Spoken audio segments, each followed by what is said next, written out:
Fantastic. Well, good morning, good afternoon, good evening, everybody, and welcome to the March DataPride Tableau user group event, visualizing maps and movies with Tableau Visionaries. I am so excited for today's event, but I'm also just very excited in the Tableau and data sphere right now, getting ready, not only these events, but the other tech events happening, as well as as noted in chat, 38 days we will be at Tableau conference. I know I will. Been talking to a few people in chat, but just so excited to start this off. And I thank you all for being here today. So on today's agenda, we're going to go through some welcome and updates. We're going to talk about maps with Dennis, movies and Data+Movies and journeys with Kevin. Then we're going to talk to both Kevin and Dennis in general, who are part of the 2024 Tableau Visionary cohort. First-time Visionaries. Congrats to them both. I'm so excited to have both of them here today, so recently from that announcement. So super excited to talk with them just a little bit about that, and then we'll go into some closings. So first, as always, our mission, a virtual community space to highlight, elevate, and bring together the LGBTQ community and in data and our allies. We are so excited to be almost at 2 years of this group as of Pride Month this year. Time goes by fast, but we are so excited to be bringing everyone together across the board. Of course, I'm one of your co-leads, Lawrence Durbin. My pronouns are he, him, his. I'm a Tableau social ambassador and a senior people analyst. And we have my wonderful and lovely co-host, who I would not be able to do any of this without, Sarah Carr, also a Tableau ambassador, and she is in the chat and helping out today as well. But as I said at the beginning, I am very excited. Just some little updates, primarily around Tableau conference. So very excited. April 29th to May 1st in San Diego. I'm going to be there about a little bit early for some personal fun in the sun, but so excited for Tableau conference. Register if you haven't already. If you have, we cannot wait to see you there. We are very excited that not only is the DataPride Tug having our second meetup and networking event, but today's speakers and myself are all speaking.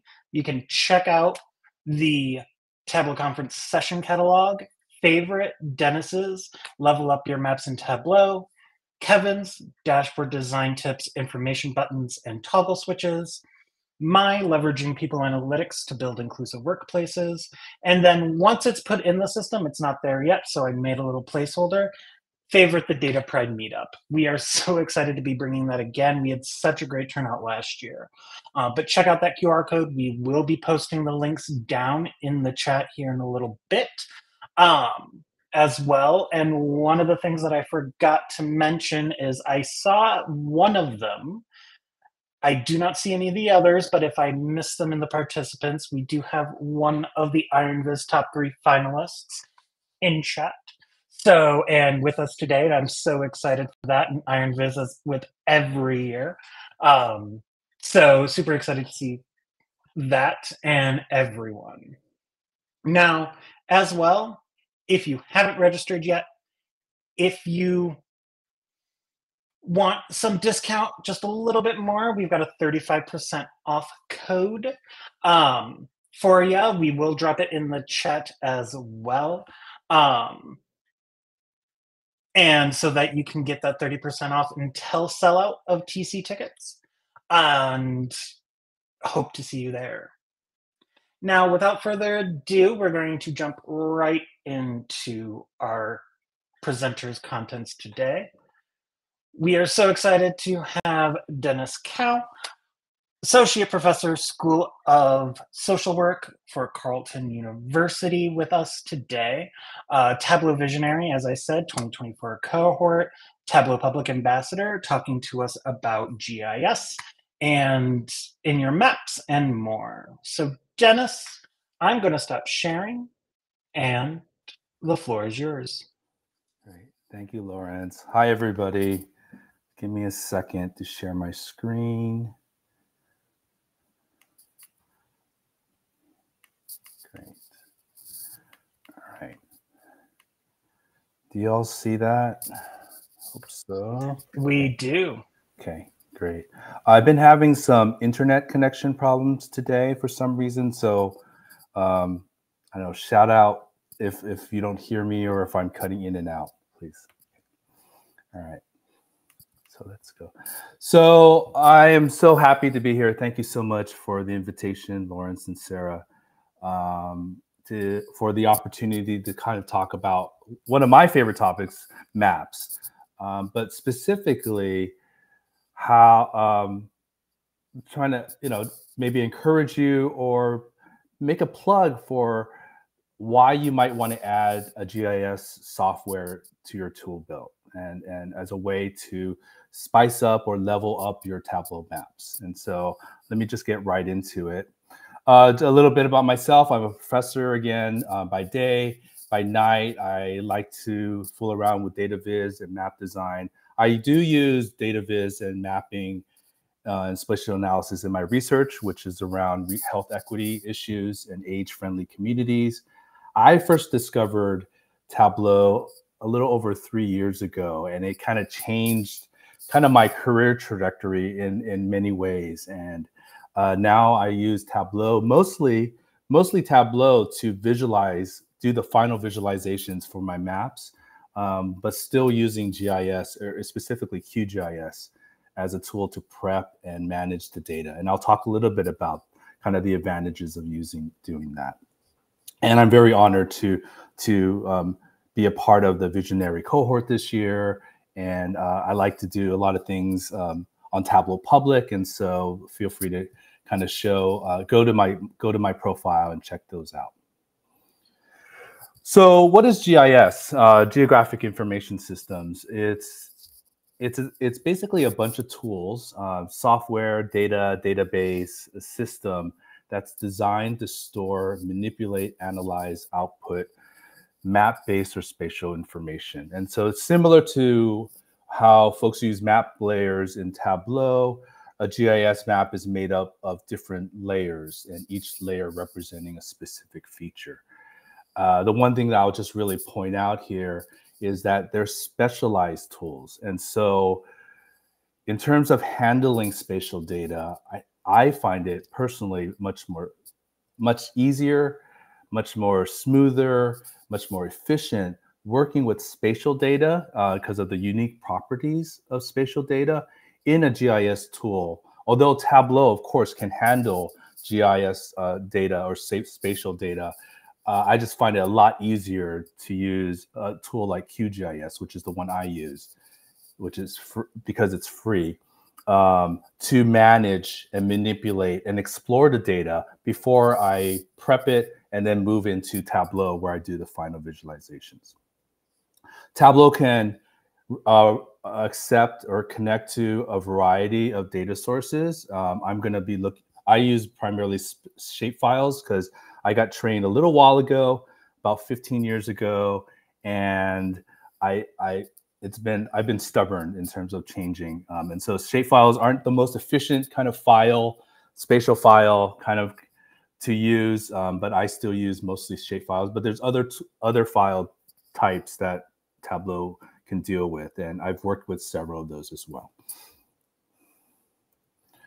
So in terms of my workflow, what I usually do is when I work with spatial data is I'll use QGIS to manage, to prep, to create new spatial data, and to maybe even explore kind of what the data looks like before I move into Tableau. And one of the reasons why I love Tableau is, it's been leveling up for over the past couple of years in terms of kind of visualizing maps and handling spatial data. There's still kind of a big gap between GIS tools and Tableau. But the reason why I like to visualize maps in Tableau is because the combination of maps and other data visualizations like bar charts and other charts and graphs, that combination is unlike any other tool that I've actually been exposed to. And so the reason why I like to visualize maps is because I also like to add other things and like other visualizations. And so Tableau is one of the the one tool that is able to do that. And in terms of from a design perspective, because Power BI and other tools can do that as well. But from a design perspective, in terms of designing the maps, and adding kind of the added features of other data visualizations, as well as the interactivity when you move, when you look at the final dashboard online, those combinations of things have really drawn me to doing a lot of my map making in Tableau. But even still today, I still use QGIS because it's a lot more efficient and faster. And I'll give you a kind of a quick demo and create one of the things that I've mapped out in the past, and to just give you kind of a flavor of the tool, what it looks like, etc. When I map, some of you have seen some of my maps. I generally don't use Mapbox, which is the kind of the default base maps. When you bring in spatial data into Tableau, it'll kind of map them out based on the and put a base map, and you can choose between dark, light, etc. I generally bring in my own spatial data that I've prepared or I found elsewhere, and I'll bring it into Tableau. And part of the reason why is I actually like to be able to control what those layers, each layer looks like, and have that kind of control. Whereas with Mapbox, with base maps, you can control what they look like by customizing and creating custom base maps through Mapbox itself, and then bringing it into Tableau. But I like to actually do it in the Tableau itself, and which is why I like to bring in my own spatial data into Tableau. And I'll give you some examples in a minute. Over this past year, I've been writing these kind of brief threads on Twitter or /X, and with the hashtag random QGIS to Tableau stuff. And it's basically just some things that I create in QGIS that I can then bring into Tableau. And so, for example, and I'm going to show you the top 5 in terms of people that, by likes in Twitter and likes in LinkedIn, kind of the top 5 favorite kind of things that I did. I've done 20 of these, and these are the top 5. And so, for example, number 5 is drop shadows. And so you can do this in Tableau by simply, duplicating a map and then putting them, overlaying on each other in the dashboard. But with QGIS, I was able to create the drop shadow and then overlay them in one sheet. And then once I pull it into the dashboard, the advantage of that obviously is you can resize the map, and then the drop shadow will resize with it as well. And so that's just an example of something that I've been able to do in QGIS. And this basically, there's a QGIS tool, it's a plugin. The cool thing about QGIS is it's open source, and so developers are creating plugins all the way. So there's a plugin that I was able to basically shift the United States kind of shape, polygon, just shift it a little bit down to the left. And in doing so, then pull that data into Tableau to visualize it along with the polygon of the United States in its original location. I'm going to show you how I create this in QGIS as part of the demonstration, but this was the 4th favorite, isometric dot maps. And there's various tools in QGIS that allow me to do that, including creating a grid and selecting by location. And I'll show you that in a minute. Circular maps is another favorite, where I was able to draw a circle in QGIS and then clip the roads, the building file, clip them so that they're based on the circle shape.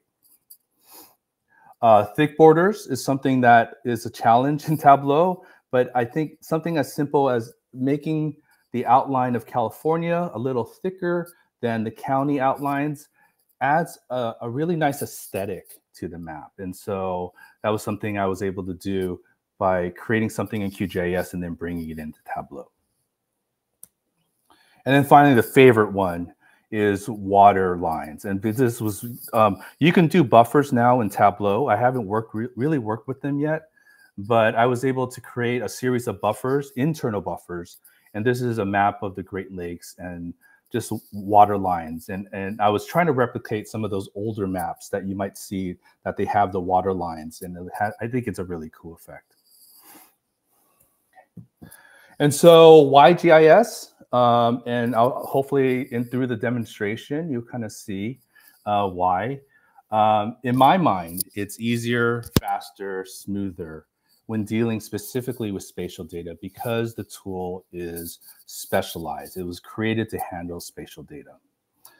I often use QGIS to prep spatial data so that it's a little more manageable in Tableau. So for example, I may be able to filter out for example, you see this map to the right, that's a map of San Diego.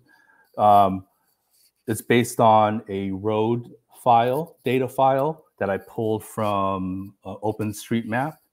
And as you can imagine, when you pull down the file, it's for the entire Southern California area. But if I wanted just to map San Diego in this example, one thing I can do in Tableau, in QGIS, is just clip the road maps that I need, just basically this amount of the roads, and then pull that into Tableau, and it makes it much more manageable in terms of the data size, the file, and things like that. You can also create new spatial features. And so, for example, I created a circle. That was one of the favorites. You can do grids. You can do other things as well. And I'll show you a couple examples in a minute. And then I like to use my own spatial files. And so using QGIS to prep the data and explore the data before I bring in the Tableau. Once I get the files in Tableau, I feel like I have a much more control on what the final map looks like. And so that's kind of the main I think, impetus for me to continue using QGIS, even though Tableau can deal with a lot of the spatial data, is I want to prep the files, bring it into Tableau, and then I use Tableau kind of in the same way that I might do in QGIS. I work with map layers, I layer things, I might duplicate layers on top of each other. And then by doing so, I'm able to control, when I'm using my own data, I can control what the final map looks like. And then why specifically QGIS? It's open source, it's free. There's other tools out there. Obviously, the big one is ArcGIS Pro. That's designed and put out by Esri, which is probably the largest kind of GIS company out there. But QGIS is great because it's open source, which is totally, fits my budget, obviously. So now I'm going to switch over from the slides to the software. So I'm going to be working with QGIS, and I'll be working with Tableau Public. And the goal is to create this, which is an isometric map. And the inspiration was from a viz. I think Sarka actually presented at a previous DataPride Tug meeting, presented on this viz, in fact, right? Is that right? Sarka did it for the last year's Data Plus Diversity June Pride event last year. So it wasn't specific. So it wasn't specifically for this Tug. Okay. And so I was fascinated inspired by this map. And I wanted to see how, I was trying to figure out basically how they were able to do it. And And so this was the basis of one of the threads that I ended up writing. And so I'm just going to kind of quickly go into that. And there was an interesting conversation on LinkedIn when I posted this on LinkedIn about, I think someone asked, what's really the value of doing this map? It's not really, you're not really capturing countries. These dots don't really represent anything. And Sark and I had a really interesting conversation about kind of mainly focused on the aesthetics of this and how it, I think, really draws people's eye to the viz. And I think it was just a great example of that, where it's a map of the world, but I'm not sure if there's a functional role to it, but it's more for its aesthetics. So I'm going to quickly switch to QGIS and kind of give you an example of how this works. And just in case it doesn't work, I have all the files here that I can just kind of flip on and off. But you'll notice that here are the layers. All of them are turned off, but if I turn them all on, they'll all show up over here, right? But I'm going to go through kind of the process of bringing in data, creating kind of the different files, and then saving it and then plopping it into Tableau. So all the layers are here. Will show up here. The visual, the final map will show over here. And there's a bunch of tools, there's a bunch of buttons, but I'll try to keep this as streamlined and simple as possible. So what I'm going to do is I'm going to pull in the data. So this is what a shapefile looks like. So if folks aren't familiar with a shapefile, the reason why people don't like shapefiles now is because it's fairly inefficient. There's multiple files that constitute a shapefile. And they all have to have the same name. They all have to be kept in the same folder and things like that. And so it's very inefficient. And there's other file types that are much more efficient and effective in holding the same information. But whether it's QGIS or Tableau, the only one that we need to worry about, don't do anything to these files, keep them in the same folder. But the only one that we need to really worry about is the shape file, which has the SHP extension here. And I'm just basically going to pull that in here. And of course, it doesn't show up. Okay, there we go. Okay. So you'll notice that I just pull it in and automatically it gets pulled in. It automatically shows. We don't have to drag anything to the visual. As I plop things in, as I add more things, it'll just show onto the map. And generally, depending on one thing, it may have a different projection, meaning that when we unwrap the world and try to flatten the world, there's different ways to do that. But QGIS will automatically kind of plop it in and try to fit everything, even if they come with different projections. And you can, just like in Tableau, you can kind of maneuver it. You can zoom in, zoom out, things like that. You could turn it on and off, just like in Tableau as well. Okay. And so this is a shapefile of the countries in the world. I pulled this from Natural Earth Data that you can download all types of data for free there. And so what I'm going to do, and I'm just going to kind of quickly, you can symbolize it as different colors. I'm actually going to symbolize as kind of light yellow. I think that will work. And then I'll keep the outlines. And then you can switch the colors. Obviously, just like in Tableau, you can visualize countries based on an attribute or a dimension and things, or values as well, right? Measures. So same thing.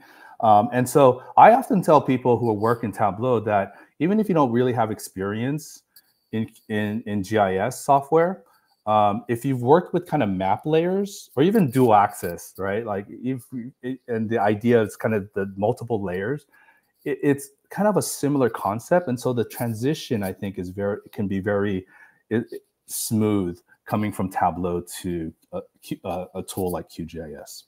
Okay. So what I'm going to do is I'm going to actually create, in order to create the isometric. So what I need to do is first create a grid.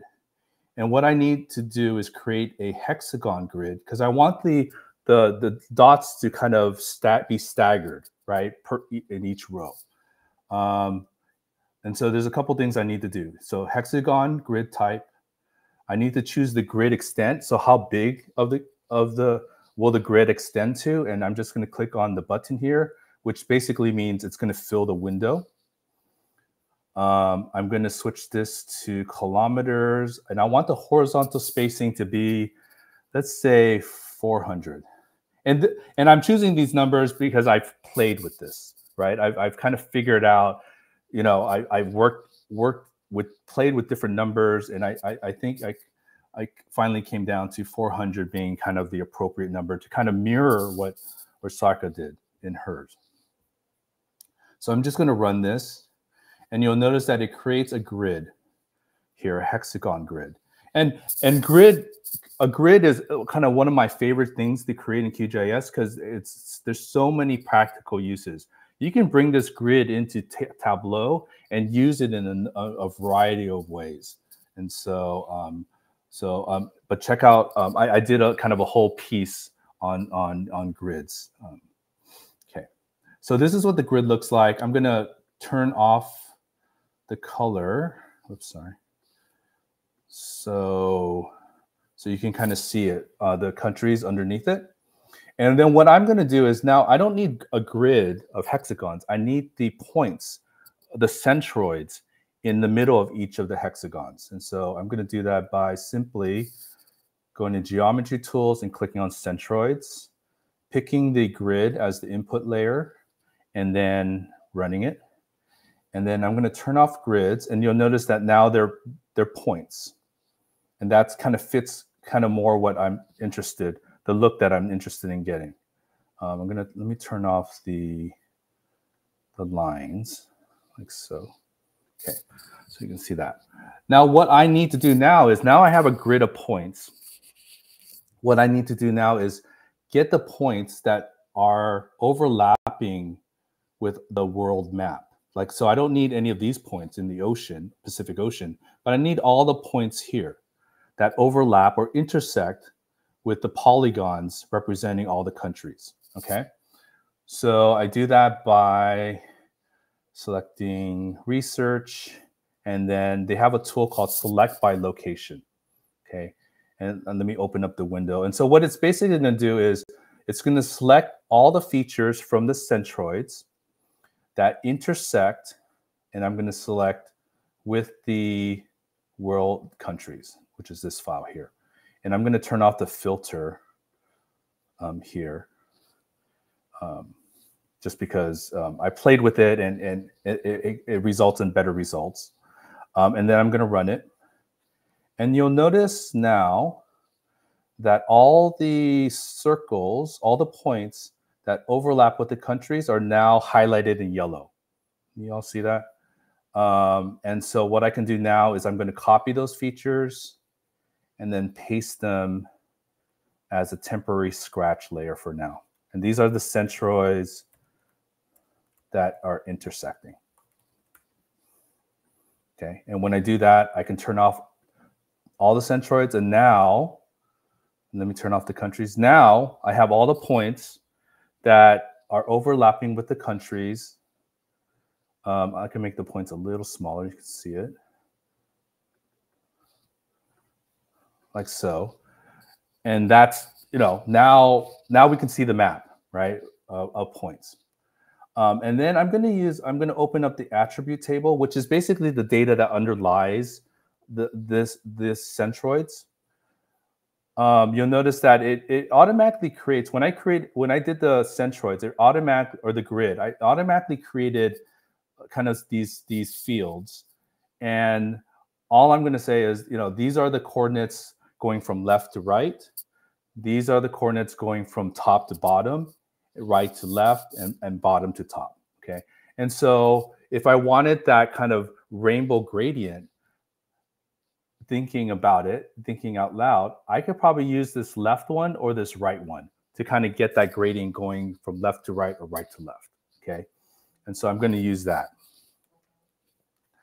And then all I need to do now is, this is basically all I need. I'm going to basically save it as a shapefile. And let me call this grid 2. And I push OK. And then when I go to the file, you'll notice that, okay, so now this is what I just saved right here. These grids, right? These files here. So it's all named grid 2. But when I work with Tableau, all I need to worry about is this file right here. Okay.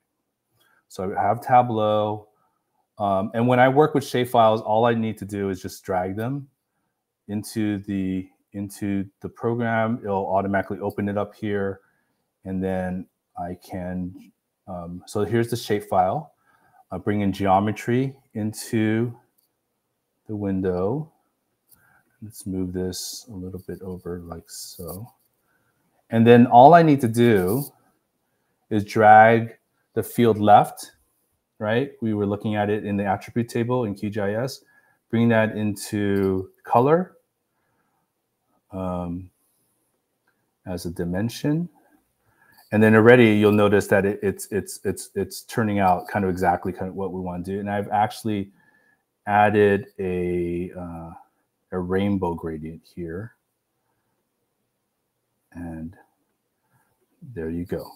And then I can make these a little smaller by turning them to circles, adding the ID, and then I can adjust the size of the circles like so. Okay. And there you go. And I think that's it. Thank you, everybody. Sorry, I need to pick my jaw off the floor after just seeing how you did that. Sorry if I went too fast. Hopefully it was hopefully it was clear. No, not at all. It was absolutely fantastic. And I think, we're already in the chat. Once the recording's up, we're going to have to rewatch that to really go through that flow.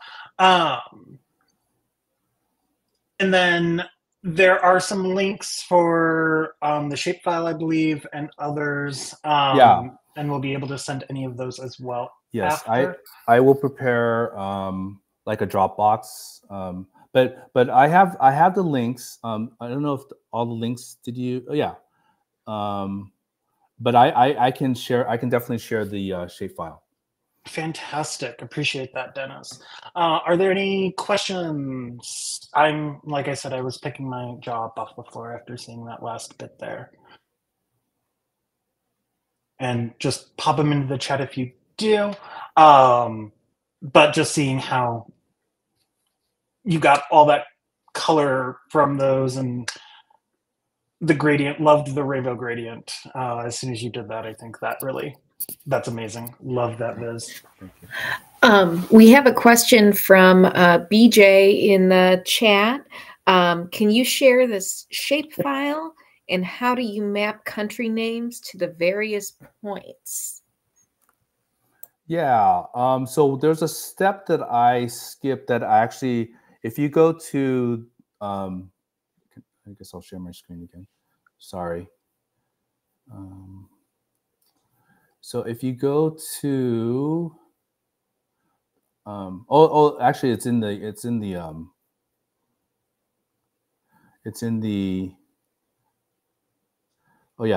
link on the thread, the isometric dot map thread that was shared. If you go to so what I do is I write the threads in Twitter and then publish them on Typefully. And so it's not really any writing. It's just a bunch of short threads. And that's the extent to which, in terms of the max that I can do in terms of writing at this point, short little threads, and then I publish them. But if you go to that file, I actually include a step in there where you, it's called join attributes by location. And so what it will do, it will take all the points and join, if you choose the country file, it will actually join the attributes from the country to the points. And then if you do that, then you'll have, each point will be dedicated to whatever country it overlaps with. And then you can add the country names that way. I don't know, does that help? Does that make sense, BJ? So when you save the shape file and bring it into Tableau, it will actually have the country attributes with it, and then you can do whatever you want with that once you do that. Yeah. Awesome. And so with that, and BJ just said he'll go through the thread and look at that as well. Kevin asks, do you have any YouTube channel recommendations for someone who knows nothing about GIS to get started? Yeah. YouTube specifically, I'm more of a reader, so I like blogs and things like that. But there are a lot of, I mean, if you type QGIS or, I mean, there are a lot of resources, just like in the Tableau world, in DataFam world, there are a lot of resources out there that are, you know, people just put together for people like us who are trying to learn how to do these things. And so I think if you simply Google, you know, QGIS intro, you'll find various videos and resources. Sarah Battersby, who Maps Overlord, is her Twitter username. She actually wrote a series, I think 5 blogs on the Furlich Twins website on introducing QGIS to Tableau users.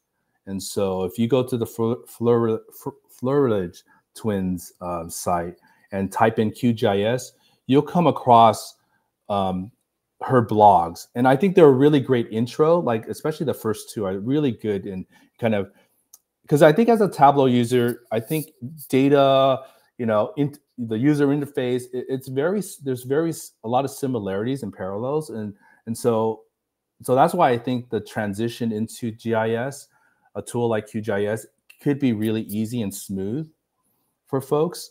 But you just have to kind of play with it, right? And you know, think about it as layers and things like that. Like I think in Tableau, people are using map layers to do non-map things, right? But you know, in QGIS, map layers actually mean map layers. You have layers that are kind of mapped out on top of each other to create a map. And so it's the same principles. And you'll find that, you know, working with the spatial data is much easier in QGIS. So hopefully that will be a draw as well, and kind of get you kind of working with it. And you saw how seamless like how smooth it was, right? Like I was turning things off, I was dragging things, I was moving things around. Like you saw like how easy and kind of quick it was in QGIS. So hopefully that will help too as well. Awesome. Thank you, Lawrence, for the links as well. Of course. And so one last question, and then what happens to countries that might be too small to cover a point? Will you be able to chart any data on them, or is this not a good option for that type of interactivity? Yeah. And that's from Valerie. Yeah, so that's a good question, Valerie. So the idea behind this was really more for aesthetic purposes and not necessarily for accuracy. In order to capture the really small countries, obviously you would have to have a really small grid to start off with, right? So instead of 400 kilometers in terms of kind of horizontal and vertical spacing for the grid, you would have to choose something a lot smaller to try to capture some of those countries. Awesome. Yeah. Cool. Thank you for that. Well, if there are any other questions, we may have time later, or we can work through that. Just post them in the chat for Dennis. But thank you, Dennis. This has been absolutely amazing. The amount of links we have. We do appreciate you being here and going through that viz as well. And something new, definitely something new to go forward with. Yeah. And I'll upload the shapefile right now, and I'll link to the Google. I'll do a Google Drive thing, and I'll link it to the folder. I'll include the link in the folder shortly. Awesome. Thank you so much, Dennis. Thank you, everybody. Thank you. Now, next, we have Kevin Wee, Senior Business Intelligence Analyst for Discover Financial Services, another one of the 2024 Tableau Visionary Cohort, Tableau Public Ambassador, and going with Data+Movies and their Everything Everywhere All at Once viz. Kevin, it's yours. Thank you very much. Can you hear me? Can hear you just fine. Awesome. Let me find the right screen to share. Just the entire screen. Yes. So, hello everyone. I am Kevin, and today I'd like to share some stories behind my Data+Movies viz. And it's gonna have something to do with bagels and a specific movie that I really liked. So let's get started. Before we jump into the content, there are several reminders for you and I. First of all the design decisions that I present today they were informed by best practices, my own artistic expression, and a lot of situational context, such as how clean the data were and how complete they were, and the amount of time that I was given to complete the infographic. So keep this in mind when you see the visualization later. Secondly, I'm not going to go into too many technicality behind the creation of the visualization, but I'd like you to focus on the rationales and ideas behind my action rather than the actual calculation formula or dashboard actions themselves. Next, the goal of today's presentation is to show you my passion in creating the visualization and hope that you may find happiness in your own creation process as well. So let's grab your coffee and enjoy.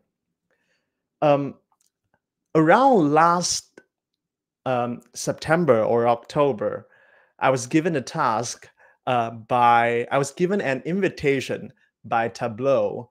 Basically, they said, like, here's the mission, and should you accept it, you shall create a visualization for our data set in a month. And the data visualization is a collaboration with Tableau and IMDb.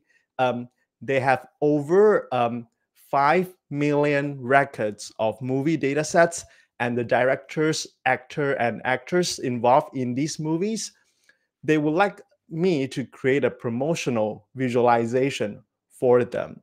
So I only had a month before they ran the promotion materials out. So they were like, oh, would you like to collaborate with us? So of course I said yes. So let's see what actually happened. And note that later, Lauren's gonna drop a bunch of links in the chat. One of those would be about this specific Data+Movies challenge. And the challenge is still going on now until this July. So if you like to participate in the challenge, just use the link in my blog and you should be fine.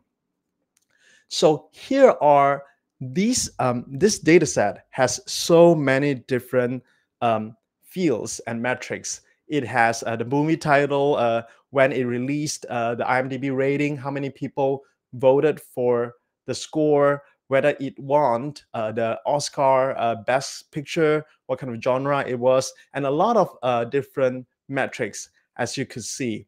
So this was actually a quite overwhelming task to me at the moment. At first, my intuition was to look at the big picture. I created a stream graph real quick and highlighted the movies with a certain IMDb scores. And I realized something. My Tableau desktop ran so slow. It was such a bad idea to try to boil the ocean, so to speak. Every click that I did, I had to wait for more than a minute for the visualization to load. And I could hear the fan on my laptop screaming. So I quickly realized that I had to take a different route. So I knew that I have to select only a subset of movies for analysis. So I asked myself, how about some Chinese or Mandarin speaking movies?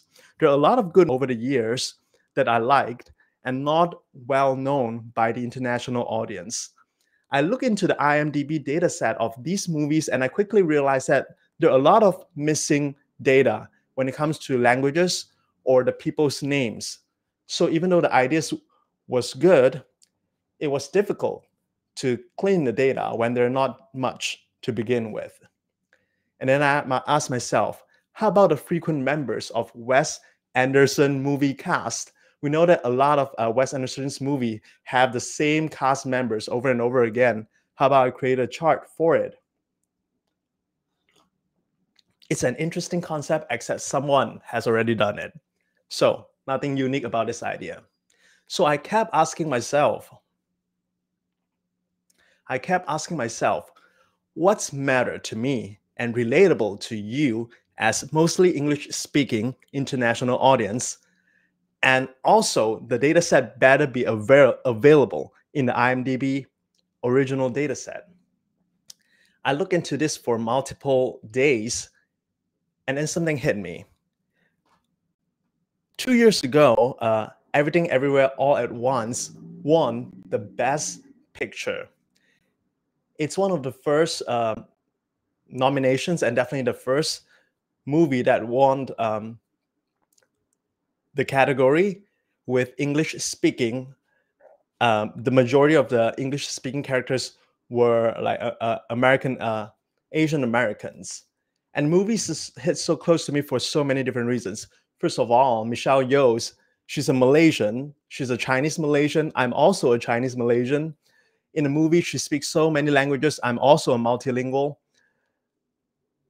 The movie discussed a lot about interracial conflicts and family drama, and about how Asian parents view and define the success of their kids and how that influenced the kids' life for the rest of their lives. All of these themes are very close to my heart. And of course, it's also about Asian representation. Just rare for me to see good Asian production in movie production in this country. So I decided to use this movie as an anchor point for my visualization. So I started with 5.1 million records of IMDb dataset. I boiled it down to the 36 directors, actors, and actresses in the movie Everything Everywhere All at Once. And then I look back and see what are the movies that these artists involved in the past. And then eventually I found out all of the cast of those movies. So I had about 12,000, over 12,000 records. This is a number, even though it's big, but I could handle this number compared to 5.1 million records. So let's look at a visualization. This is the visualization that I submitted to Tableau for the promotion. I'm going to go to the actual Tableau public profile and talk about it.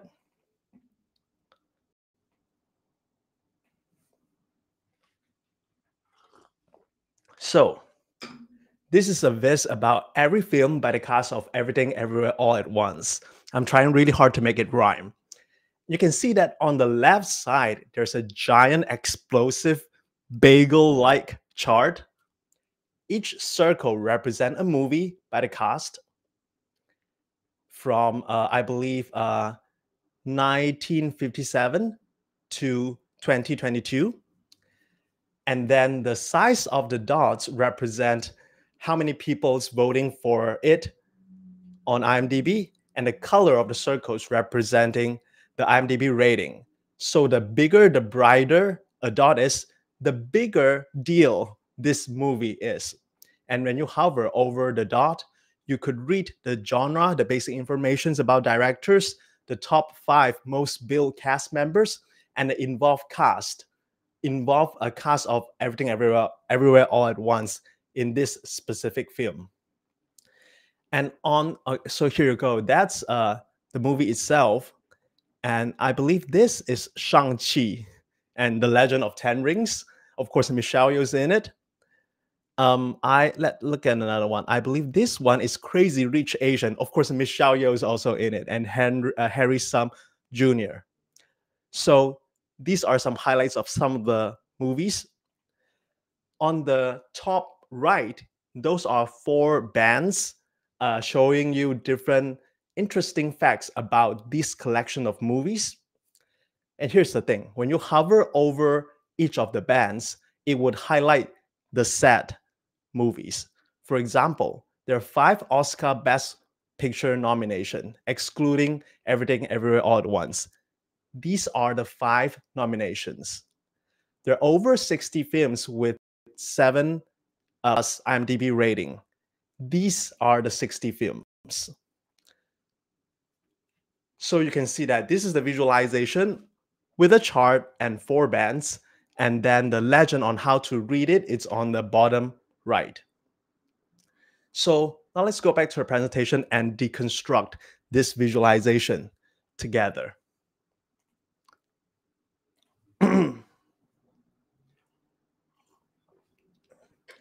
The visualization actually contains different elements. First of all, there's a background image, and then it has a certain number of worksheets on in Tableau, and I leverage some dashboard actions to tie everything together. Let's look at the background image first. The background image actually is a single image I made using Figma. It contains the movie title, the polar coordinates on the left, and actually that 4 bands that you just saw, it's actually made on Figma. I used Tableau to analyze the data and came up with a number, but I used Figma to generate the text. The descriptions, the legends, the credits, these are all made on Figma. I actually have about 3 to 4 videos on my YouTube channel explaining how to leverage Tableau and Figma together. Later, when you get a slide deck and click on the link, it will bring you to the resource that you need to follow the instructions. Then I actually use 7 worksheets to create the data visualization components. These 7 worksheets include 3 transparent shape with specific filters. So what actually happened is, even though those are static text, the reason why they're still interactable, that you can still interact with, is because I place a transparent shape above each of the bands. And then these shapes all comes with specific filters. For example, this one, it has a filters with showing films with IMDb larger than 7 rating or more, and so on. And then in the tooltips, these lists for directors and cast members, these are actually isolated tables. Essentially, they are vis in the tooltip, but tables in the tooltips. Last but not least, let's address the elephant in the room. This spilling out bagel-shaped radial chart is made on Tableau, and later I'm going to spend some time explaining how I did it.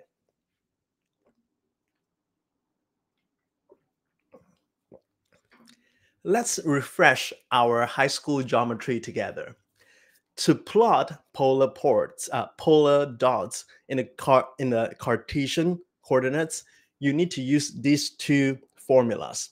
X equals to radius times the cosine of the angle, and y equals to radius times sine of the angle. I'm going to change that real quick. Give me 1 sec. Should not have that piece of misinformation here. Okay. Presentation.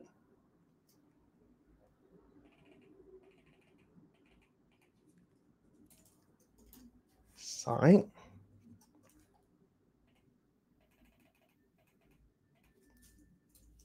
Sine. Sine and sine. Okay, got it.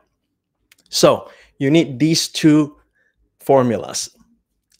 And in the context of this visualization, the radius should be the movie number in a year, and the angle should be the normalized release years of these movies, ranging from 1957 to 2022. Of course, in the context of radian, so times 2 pi. If you use these 2 sets of formulas, you will notice that you're not quite getting the bagel chart. You're going to get a full pi, full circle pi. So what's missing? Actually, you need 3 parameters to turn a pie into a broken bagel? Well, good luck, Dennis. First of all, you need the inner hole radius, Ri for the inner hole radius, and then you need a starting angle. We know that in Tableau, the angle 0 is at 3 o'clock position. Given that my chart start at 90 degrees, you need a starting angle, and you also need an ending angle. As you can see that my bagel doesn't turn the full rotation. It turns to about, one rotation plus 36 degrees. I'm not going to show you the final formula. I will leave the joy of discovery to you while you look into my charts later. Basically, you need these 3 sets of concepts to put this chart together. Other than the worksheet, I leverage dashboard actions to create the interactivity between the bands and the bagel.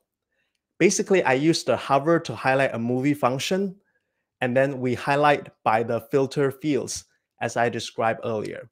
Doing so, you should be able to tie the interactivity between the 2 charts.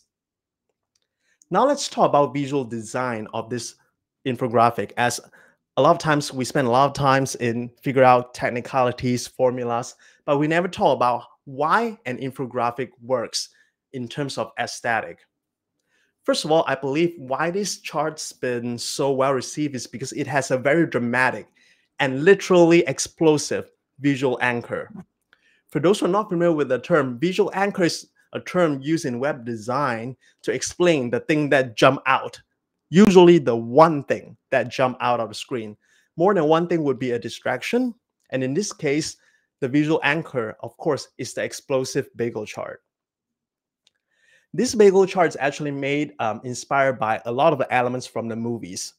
If you have seen the movie, you realize that I'm using the font, a similar font than to the movie poster. And I also leverage the motives of the everything bagel in the movie. You can see that there are a lot of circle element in the movie.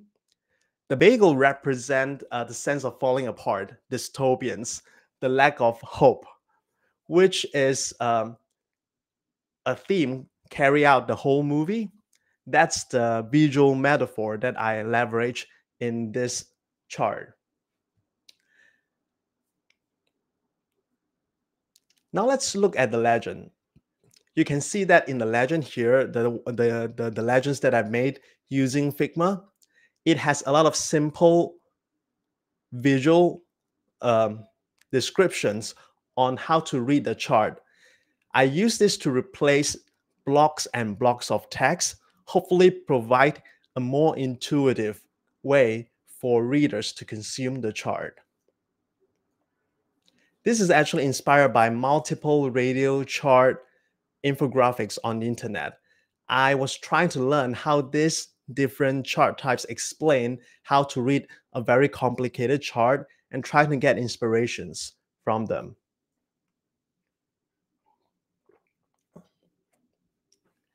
Now let's look at the negative space.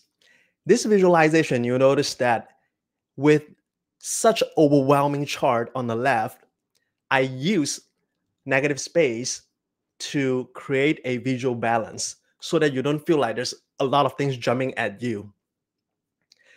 These visual negative space also, to me, an effective way to group informations. You can see that the 4 bands are clearly belong into with each other, and the color legends go together, and the credits at the bottom. This way to group visuals without having to use excessive amount of lines could be effective in an infographic like this one. Next, I like to talk graphy. In this visualization, you could see that I use font size and font weight to convey what's important, what's not important. I'm just going to use a couple regions of the infographic as an example. For example, on the left side, you can see that everything everywhere all at once clearly is the point. And the subtitle is in a smaller size in a slimmer font. And then the axis name, they're all, even though that you can read them clearly, they do not call for distractions. And within the tooltip, I use big dark font for the things that matters. And then I use a slimmer, lighter color font to convey supplemental information. These are different ways to create hierarchies in typography, which could be useful in business dashboard design as well. So here you go. This is my Data+Movie story. I started with 5 million records and the top bill cast members. With a data set that need to be massaged and analyzed, I came out with my own version of the story. With this process, I celebrated the movie cast and their legacy. I honed my data prep skill, my visualization skill, and my graphic design skill. And I demonstrated Tableau's versatility in data visualization. How about you? If you participate in this challenge, what do you want to celebrate and what kind of skills that you want to hone leveraging the challenge? And if you'd like to get this free t-shirt with Data+Movies with a star in the middle, if you'd like to get this t-shirt, you may participate in the challenge and submit it to Tableau's website. So here are some takeaways. DataFam challenge such as the Data+Movie challenge, they are excellent opportunity to demonstrate your analytics and design skill sets, for you to push the boundary of your own innovation, to build a data viz portfolio, and to connect with the community of practice, like what I'm doing now. And I'd like to thank Lawrence and Sarah to invite me to speak today. I'd like to thank Tableau and IMDb for the data set and the challenge. And I'd like to thank all of you for listening to my stories and participating in the community. So with that, I'm going to open the floor back to Lawrence. Fantastic. Like the Data+Movies, I feel you on the 5 million records, because my old computer, I just had to get a new computer, would do the same thing. And it took maybe 5 minutes for the workbook to open in and of itself.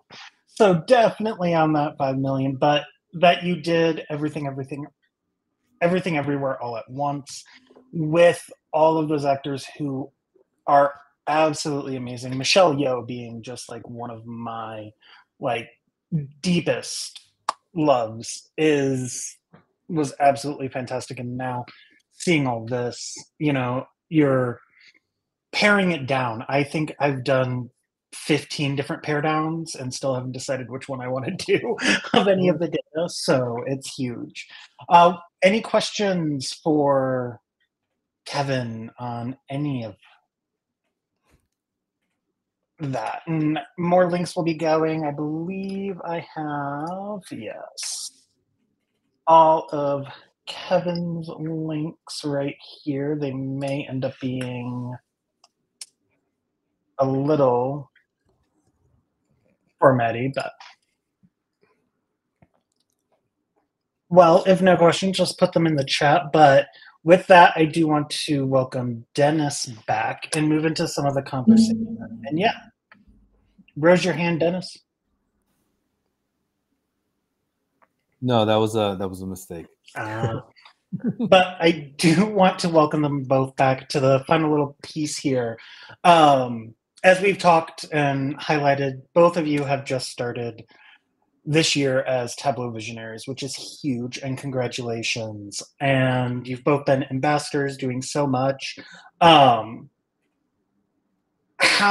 What has the journey been? And I'll let each of you go forth. Is it still like, wow, I'm a visionary? Is it settling in, that whole journey to get there?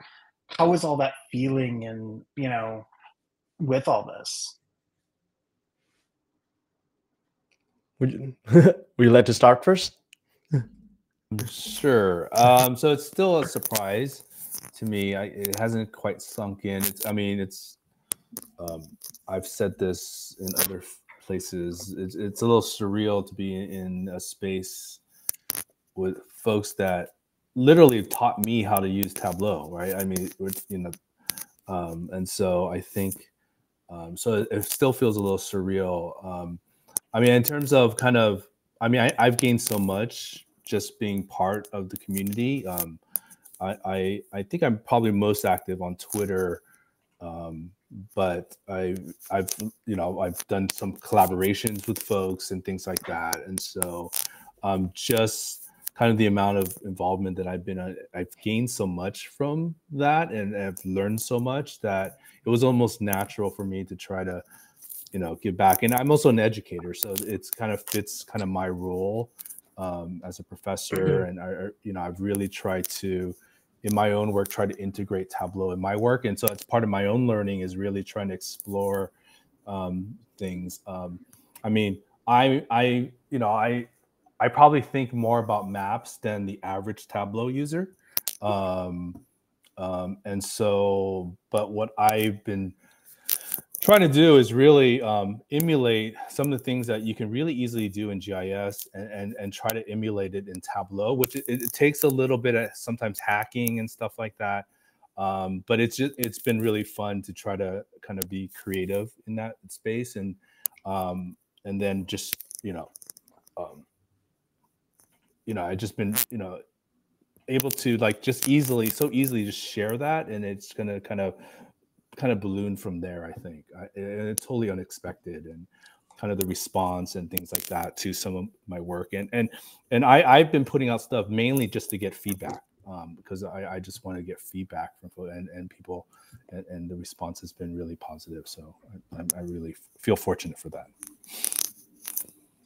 No, definitely, yeah. And you know, being, I think, the educator and what you've done just with your maps, and just being able to see that, that's huge. And just so many people, I think, look at that and be like, it's one of those things of, how can I do that? And you, forums like this and others, you have been doing that. But I do have to say, yeah, you do.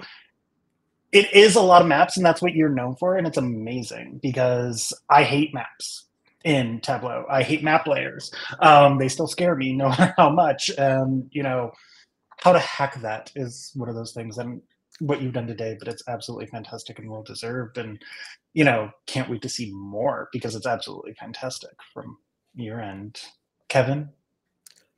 Well, I just want to start by saying that earlier Dennis mentioned that there are a lot of people using Tableau's map layer without actually creating a map. I guess I'm guilty of that. I think multiple of my data visualization projects, they're just map layers, and I'm like, yep, screw it. I'm just going to use it to do whatever non-conventional charts that I want. So when I received the notification that I was chosen, I was very grateful. Of course, it's a shock.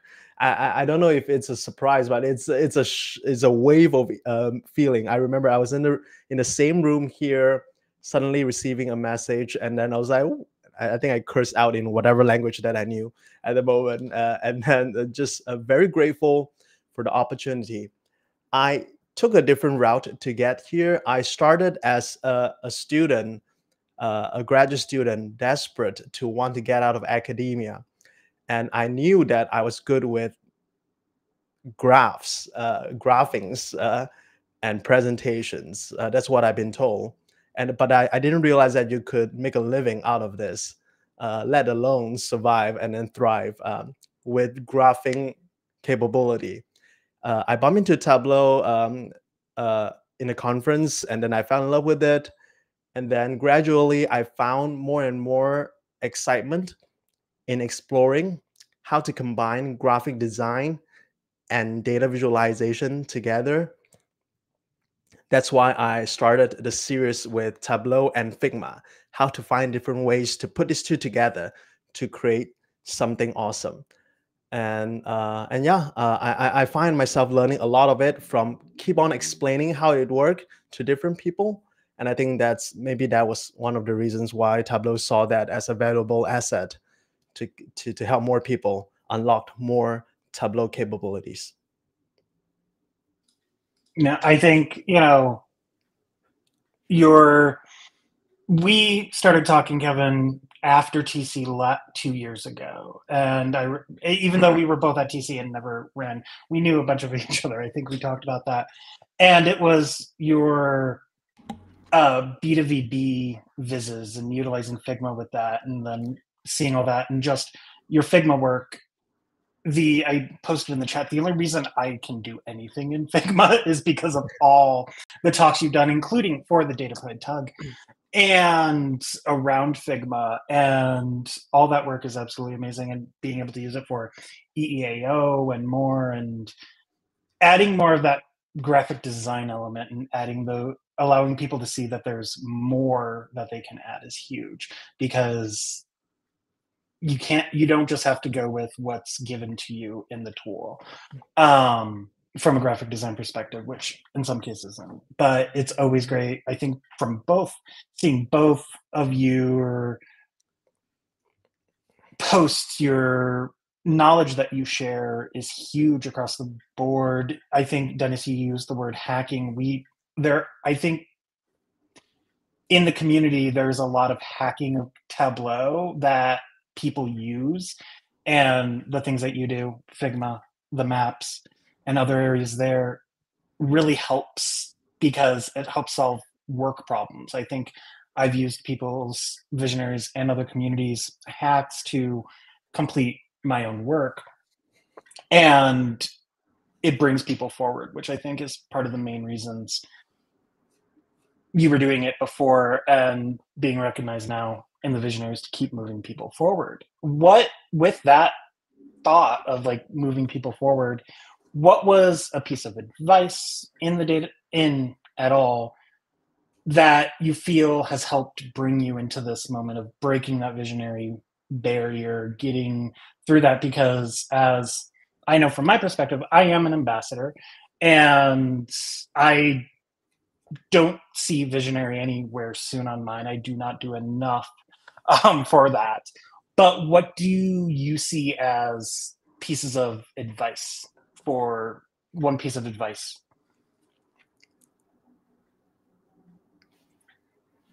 Let's start with you, Kevin, since you're unmuted, and then Dennis. Yeah, well, here's the thing. I don't think I could say anything about how to become a visionary, because ultimately I have no control over who pick who, or even this thing would exist in like 2 to 3 years down the line, right?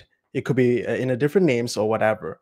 But I think but I can answer how to become a parent in the data fam community, and then how to leverage that dynamic. I think constantly trying new stuff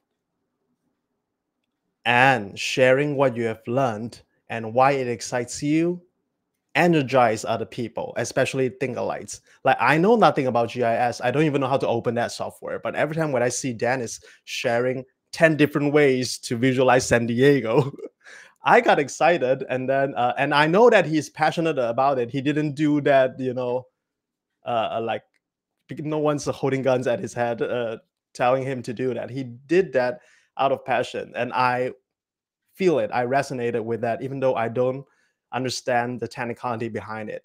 And I think a lot of people, they when they saw my visualization, I hope that they could feel how excited I was while I was creating them and talking about them. And then I feel like that energy would get you a long way to be apparent, to be obvious, or stand out in the community. That, I think, may get you closer to any title that you're pursuing. But titles, ultimately someone's giving to you. You don't get to choose. We don't get to choose whether we get it or not, right?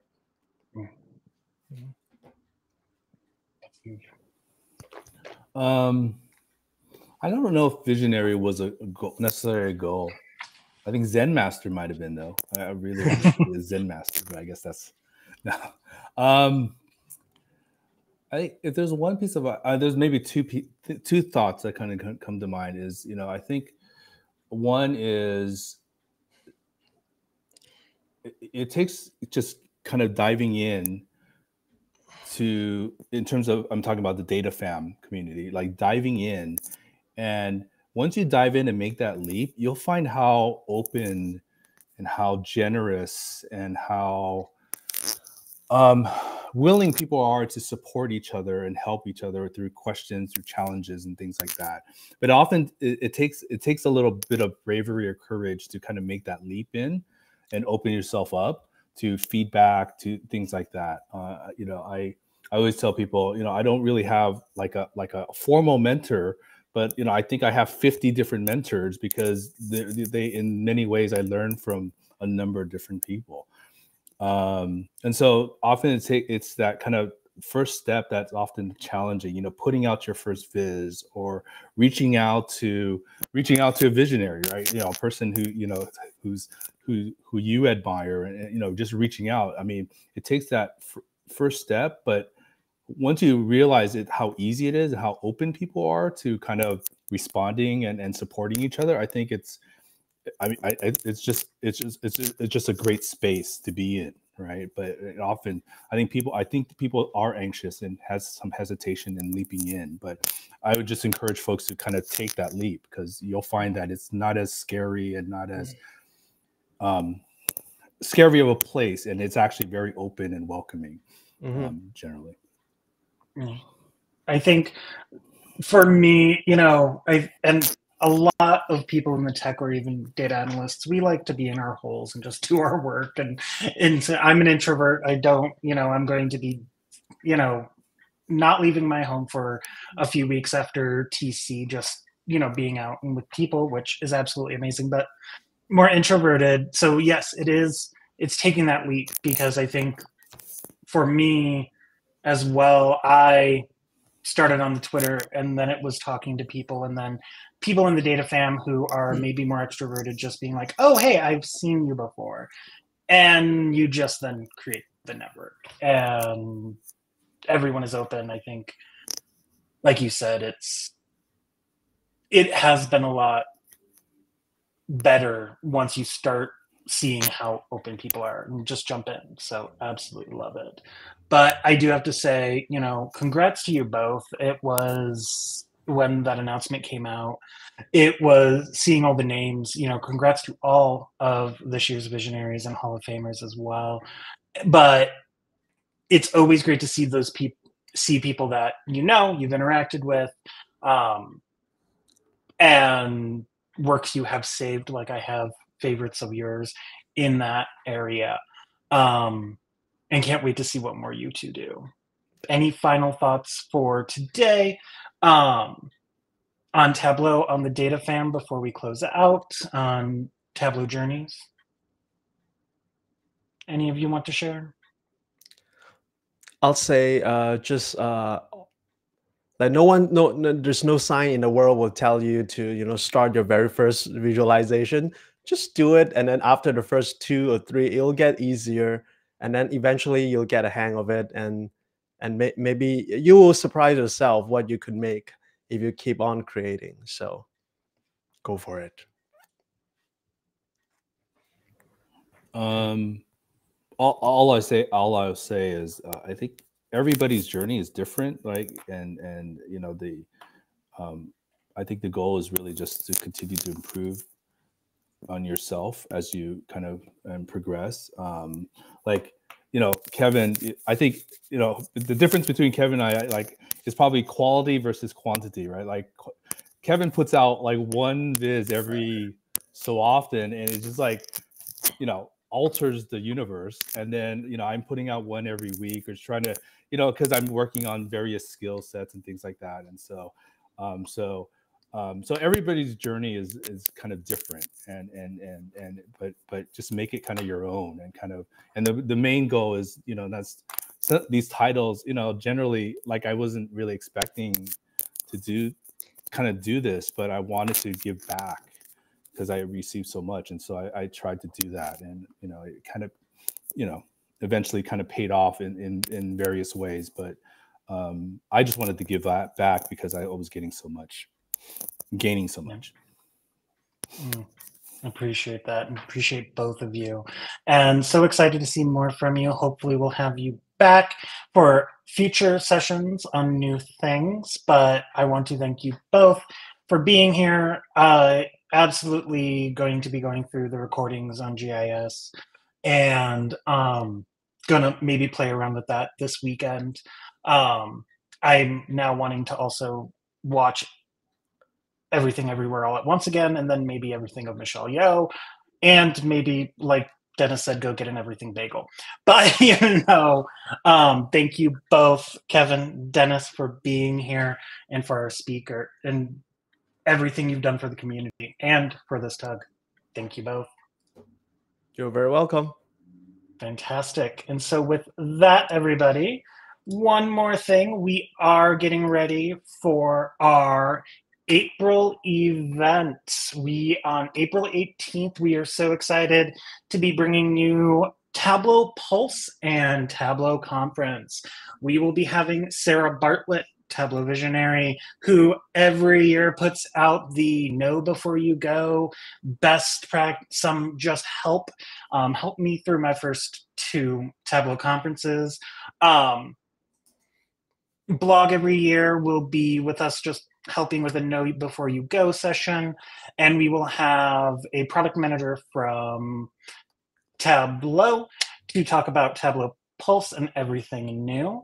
And then we will be on hiatus until close to June.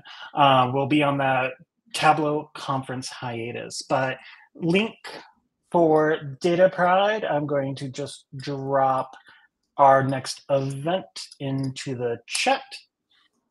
And all the links and everything else from today, connecting with Dennis, connecting with Kevin for the DataPride Tug, everything else will be there. And to answer your question, Tiffany, there will be a meetup at Tableau Conference for the DataPride Tableau user group. More details to follow once we have that all finalized.